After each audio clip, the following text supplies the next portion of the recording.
that's okay with you, I would start. I would just like introduce what I thought I'd like to talk with you or ask you about, and that has to do with the fact that you're among the people I'm most impressed with and feel, are kind of the brightest voices, the clearest voices among the clearest voices I know of, and yet you are very, very different from each other.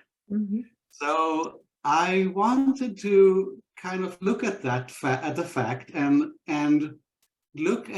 try to explore together what is similar to both of you and what the differences are and what we can learn from the similarities and the differences.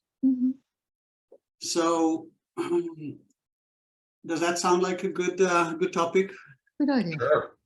So when I thought about it, I thought that one thing that's similar to both of you is that you both had profound experiences very early on in your childhood that really set you on a path. And that you both have been very consistently, and we can say one-pointedly, pursuing or walking that path for your entire life. So that is quite unique and remarkable. And I think that also included in that is that both of you went through some profound transformations in your life. So there are certain phases and transition points that I think you learned a lot from those transitions or those changes in what you saw. So that's another interesting fact. And another similarity is that nowadays, both of you are very motivated, if I can say that, to help other people. So correct me if I'm wrong, but I think that's the main thing that you other than living and having a family and business or whatever, but in terms of what interests you most or what you value most in your lives, that would probably be helping other people. And can I say that? Yeah, definitely. Sort of. We're always helping ourselves, of course, right? We wouldn't be doing it if it didn't have an influence on us. But of course, that otherness of people kind of disappears over time, at least for me. I was very reclusive most of my life, even though I was in business. And what I saw over time was that what else is left other than other people, right? To grow into and accept and basically, excuse the expression, stand on their shoulders, as it were, because they also have the same experiences that I have, and I'm going to discover it. And in discovering it, it will help me as well as them, right? Completely opposite.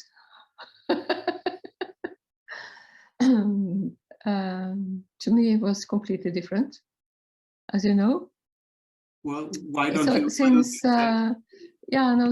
I was 5, I knew the path, and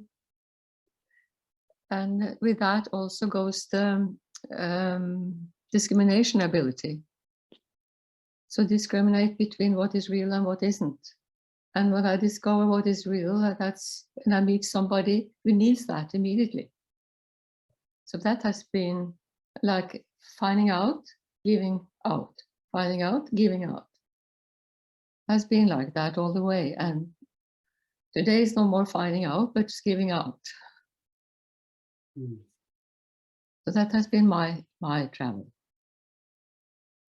It's beautiful. No problem. I have no problem with that, except that I look at the more consciousness that I have, the more I can help other people. You can, if you want to, that's actually what I said, but it didn't sound like it. And so, you know, a couple of things here. You know, this as a kid, I didn't take any credit for any experiences I had. Just had them. That's all. But not everybody had them. That's all. Over time, I started thinking of it as a little bit special because few people had those experiences. But in the end, they're just innate within human consciousness. And some people have seen the self, some people haven't. So what credit is there in that? Right? What credit is there in something that everybody has, it's just not noticing it or not seeing it or not experiencing it or not acknowledging it or whatever, right? So, I mean, of course, it's a valuable experience, but it's universal. It's just there, sits there in consciousness, sits there in the flowers, it sits there everywhere. Pure consciousness is just everywhere. Universal consciousness, and some of us have access to it more readily and some of us don't. Yeah, no, again, this is not my life. My life was changed when I was 5, and I lived true to that. And there's no experience but truth. So it is a recognition of truth, and I have to be that truth. Otherwise, something was wrong. So that was my whole travel. You know, to stay honest with myself and to recognize when I was leaving truth and to fix it immediately. Otherwise, I couldn't sleep. You felt that from an early age? Yeah, from 5. So this has been my whole travel, has been like this. That kind of honesty that you have to yourself without criticism, but like educating yourself from the inner till it meets the psychological being, and like that upgrade the psychological being. So that has been my life since I was 5 till I was 43, and then it changed again. I think that's very interesting. I certainly wouldn't have thought of myself in any way as anything other than a normal human being when I was a little kid. And, you know, I never thought of myself at all. I did. No, I just had to be the way I was, you know, honestly to myself and to truth. That's interesting. When I say I thought of myself, I thought of the self, not the little self. It was somebody running around in me, you know, that body, you know, crazy little boy, okay, but there was a big self there too, all the time since birth. And right down to the moment I was born, I opened my eyes, I felt I came to heaven. I felt like I came to heaven, not the other way around. That's good to hear. Because people very often think the opposite. Where am I? They do think place. Well, you know, it is the opposite if you get lost in anything. Yeah. Because I'm very much more used to hear the other way around, you know. Well, I open my eyes and here he comes. I think it's great that you could think that way, you know, the sort of have almost a mission from day one. Yeah, it was like that. And when I was 43, and it was like truth said, you know, here is now you have to fulfill your task. I love that. That's terrific. And that's basically the whole thing. I think all the time. No, I don't think. You see, I'm not a thinker at all. That's very interesting. People think, I have to say every time I give a lecture, people think I'm extremely intelligent. As I'm not, because clarity is intelligent. I am, you know, that kind of mind is always like that. Well, if you look at it fundamentally. Yeah, and is there any other way? There's no little thinker. I get that. Yeah, no. No, I'm just talking about it for real. You know, I was never clever. No, never. So to me, everything comes through being, just basically like that. Can't deny that. Yeah. Well, this is for me one of the questions that I wanted to ask you about, the two of you, because you both have a certain confidence, a very rare confidence in your perception, your intuition, your direct knowing, at, not necessarily any knowledge that you are carrying with you, but you trust very deeply your presence and your ability to discern what's going on. What does discern mean? Distinguish the. Yeah. Okay. Yeah.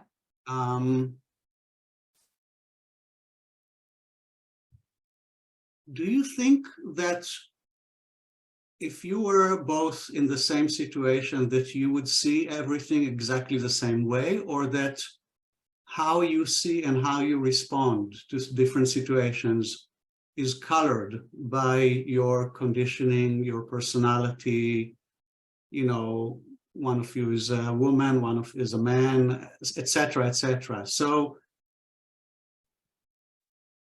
it's kind of a paradox to me, because I understand that you see clearly. I get that. But does it mean that necessarily you see the same thing? Of course, we're very different. Fundamentally, on the quietest level of our consciousness, there's going to be some similarities, okay? As soon as there's an expression of that silence or that stillness, the differences come out very strongly, maybe more so than with people who don't recognize the self, maybe more so. Why? Why do you say that? Because you're connected to what? The source of who you are. And so you're an individual. We look different, talk different, know different things, and that connection to the source makes all those things more distinct, stronger, more profound, more knowledgeable, more heartfelt, and so forth. And they're running through an individual. This individual talks like this, has preferences and non-preferences and so forth. But all of those things are nothing but the self and in the motions of your particular life. That's how I look at it. That's how I experience it. I would say if it comes to crossing a street, I guess we do it in the same way. We'll come to the same agreement sooner or later. But you see, in my life, the change was so absolute. So I would say everything that was related to me died, just simply dropped. And this other consciousness, which is completely different from a dualistic consciousness, shined through by itself. And well, I had to get used to that, actually, and to find out how to be able to live with both of them at the same time, because so-called absolute and the dualistic mind is simply a way of speaking about these things, as you know. But in my life, I had to accept or even love the fact of a dualistic mind, and that I could help people simply because I wear all of them. And then I could help without having anything in between. So being direct, actually. So this is just, again, just the way it turned out to be after I was 43. and now I'm 76. So it is a long time. And my main urge has always been just to lend out a hand. And that's it. And like that, I'm rather busy, just to put it like that. So my day is quite busy with people coming and going. You know, there came a time in my experience some years ago where my experience kind of expanded out of the little container it was and became a big container. And that big container included lots of people. And in a consequence, those people were very much my own consciousness now, on the knowledge level or the knowing level, or on the feeling level. And that's why I started out by saying that I'm helping myself, because now my whole environment was experienced more or less in terms of or as my own consciousness. So yes, of course, by helping people, you're helping other people. But also because there's this unified quality to certainly my consciousness that connects me to whoever I happen to be talking to. I feel they're part of my consciousness. So as a consequence, I'm not only helping them, I'm helping my own consciousness. So I'm doing that. It's just the way it is for me. Yeah. Did we answer you in a way that you can use? I mean, Again? did we answer you in a way you can use? Well, two things come up that I want to say is that one is that in a way I hear you say something very similar, but from a completely different position. Mm-hmm. So I think that for you, Vigdis, the sense of self is almost gone, or maybe completely gone. I'm sorry, yes. And for you, Harri, it's the opposite. It's like the self expanded to include. It's everywhere. I don't think it's any different. It's two different ways of saying the same thing. I think so. Yeah. And we'll get around to it sooner or later. But what I think is different, if I'm seeing this in the right way, that I think that we come from very different angles. You know, I come from a deeply religious feeling since I was 5, and that has never left me. Without religion, without religious feeling, without religion, you know. So to me, truth and to live honestly in truth has been the main point, not discovering or, you know, it's more like living a life of prayer than discovering things. It is vital to me to find out what is a human life. You know, why are people doing what they are doing? More than looking into all the layers of consciousness. More focused on why are people do what they do and what is it to be a human being. So we come from very different sides of the whole thing. We call it a trade or whatever, you know. So aren't those the layers of consciousness that you're talking about? Pardon? Are those things that you're saying, looking into why this person or that person or whatever, aren't those the layers of your own consciousness? Aren't they? No, that's not what I mean. Okay. You know, no, I mean the build-up of existence. That's what I mean. Because to me, existence is conscious. So. You know, we're circling around the same source here. Nothing else. Nothing. It has to be like that. You know, we talk about the same thing. Yeah, definitely. Well, I've always found it relatively difficult if somebody's helping people or teaching people, such as myself or yourself. If you were to put 5 of us in a room and lock the door, I don't know what would be left at the end of an hour, because we're all doing it differently, Yeah. you know, and we're and so it's committed supposed to to our be. own knowledge. We're committed to Yeah. our own techniques, processes, Mm, and so forth. We're committed, and we do it in certain ways, and other people don't. They do it in their own way. Absolutely. Yeah. If I locked 5 teachers in the same room, and I wouldn't try that. no, I'm going to do a theoretical experiment now. So let's say that I locked both of you in the same room, and then I came in and closed the door behind me. And Are you inside or outside? I'm inside. I'm inside, and I'm asking you a question about myself and my own life, or my path, my next step in my awakening. Do you think that Your next step in what?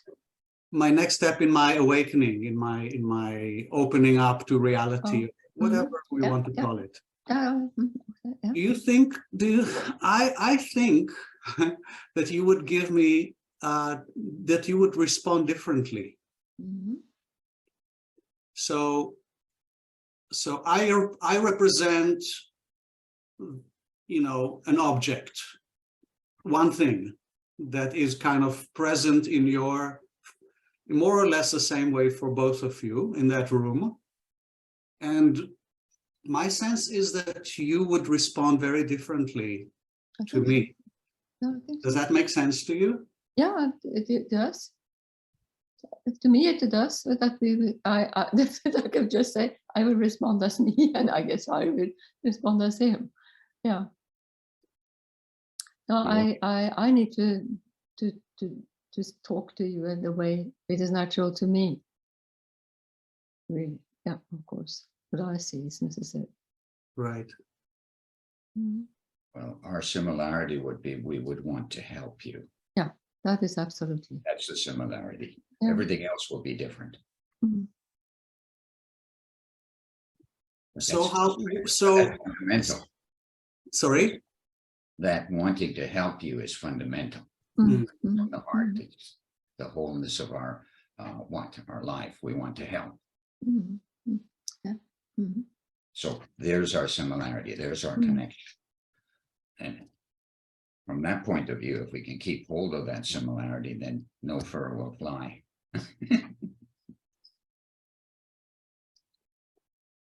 But teachers get a little bit committed to their own processes, and as a consequence, we all talk different, and we tend to stay in different rooms, and we attract certain kinds of people who will benefit from our particular way of talking, and so forth and so on. That last one, I really agree on. Can you say again? Vigdis? The fact that we attract people who like the way we are, like people like my directness, yeah. Yeah. And no bullshit. And the laughter, this way of being together, and others can't stand it, because they like it much more into go a little bit here and a little bit there, instead of going direct. So yeah, definitely somebody who seeks us, and others who stay away. And also I know that people who is looking for bliss feelings, they don't come to when I talk.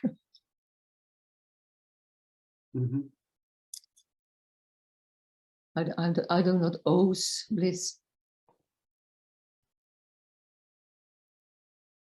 I'm thinking of my experience with each of you, because I love both of you very much, and you're very different.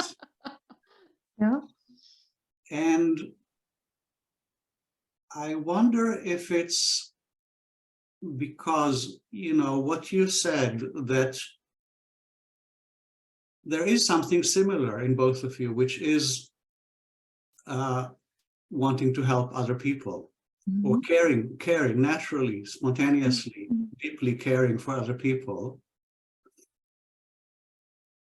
So maybe the connection that I feel with each of you is on that level, is first and foremost on that level, and then the rest is kind of outer layers or covers.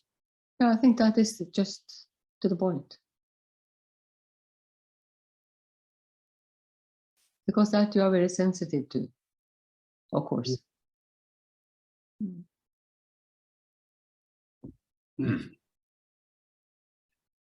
Fundamentally, our processes or our talk and our feelings, they're different, but fundamentally we're wanting the same thing.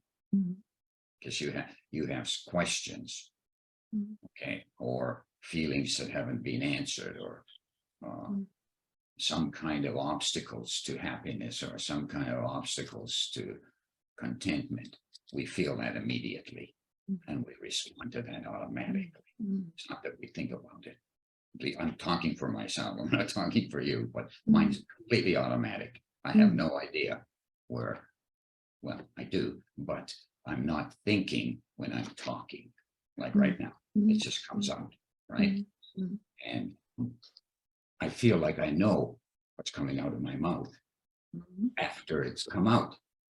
So it just came out of a big source. There I am, boom, take it or leave it. But it's inspired by questions or wanting to help or whatever. There has to be that point there somewhere. Somebody, you know, if you can't hear, nothing will come out of my mouth. I'll just sit there like a dummy. Yeah. I'm sure you get people like that, you know, who simply don't hear and, you know, feel it immediately. You can't even open your mouth to these people. Maybe later, but not at that time. Or like for you, Amir, for instance, you're all ears. That's true. That's very true. No, he wants to hear stuff. Yeah. I mean, you stick both of us in this meeting of yours who are totally different, and you're listening to both of us with equal attention. That's a relatively rare phenomenon. We appear to be saying opposite things. Yes, and I'm very interested. I'm similar in any way. Well, I'm happy. No, it's great. You happy? Yeah. Yeah. Yeah. Might that mean we should stop? Well, unless you have some questions. No, I haven't. I said that you have to be the one who come with the questions. I don't have any. I guess Harri doesn't have any either. I wouldn't say that my whole list of questions has been exhausted. I have more questions. Well, they never are. You. No. But I would say that the essence of my questions has been exhausted. Yeah. Okay. Good. So your experiment gave something. Yes. Good. Yeah. Good. Okay. Good. Very nice. Thank you. Thank you both. Okay. Okay. See you then. Bye. Bye-bye.